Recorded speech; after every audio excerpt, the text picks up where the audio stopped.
We are losing a lot from our culture.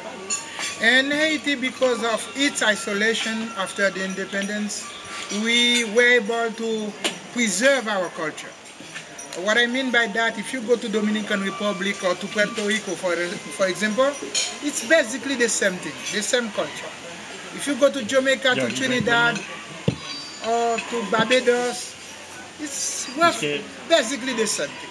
But once you cross the border, you come to Haiti, so it tends to be different. Why? Because we found ways to survive after the independence because the country was isolated. So what I'm doing here, I'm trying to preserve what we have as good things. For example, the dances. So Africans were taken from the west coast of Africa to the Caribbean to the Americas for more than 500 years. So they bring their stuff with them, like the drum, their food. And when they come into Haiti, they met with the Indians, the Taino, for example. They had their things too. So the Africans learned from them. And the Indians learn from the Africans.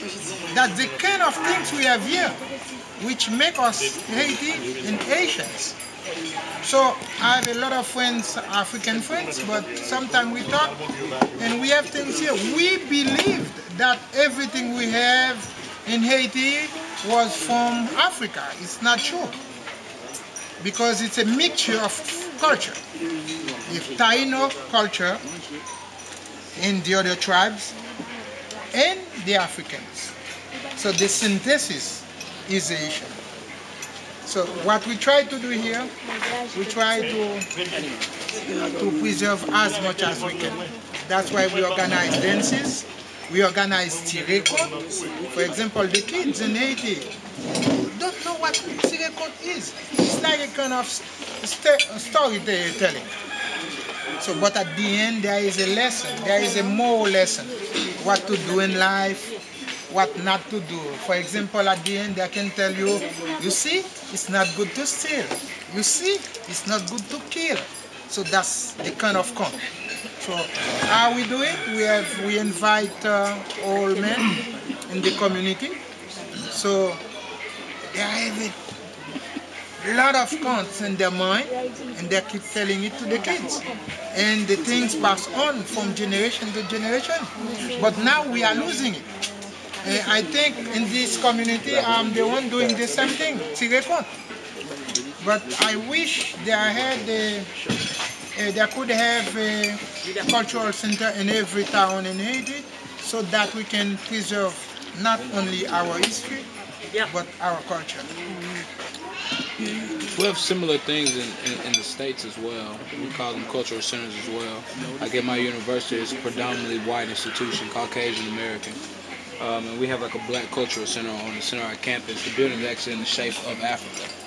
So, like in things like that, we'll have like dances, we'll have like Greek life shows, things like that. They bring us as Black Americans back to the center. Luckily, it's at the center of campus too, so it's good. And I think if you're doing a similar thing here, just based on my experience of being in that cultural center in school, I think you're definitely on the right track. So. Thank you, sir. And thank you, and people start understanding what I've been doing for the past 20 years now. It's not, of course, it's not easy, because what we do here, it's a project without a budget. So we do it. I know what that's like. You know what I mean? So we do it, but it's fine. We don't complain, because we help the community helps us. So we have other people like Monsieur Poissois. He comes here for lunch, and every time he comes, that's a push. Mr. Juan Daniel, of course, make him come, push him to come here. So that's a push.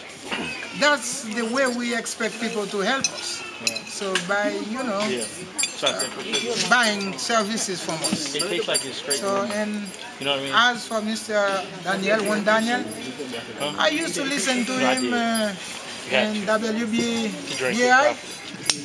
So even when I'm here, I listen to that session. So you lived in New York for a while? Yes, I used to live in New York for a while, but I decided to come back. And Why did you decide to come back? Oh, sir, it's said there is no place like home. There is no place, no matter what. You see, of course, in the States, they have a lot of good things, a lot of bad things. So it's the same thing here. I say, okay, I make a balance, and I like to be there. And to WBAI, I used to listen to Mr. Juan Daniel, so he's a good guy. I did it.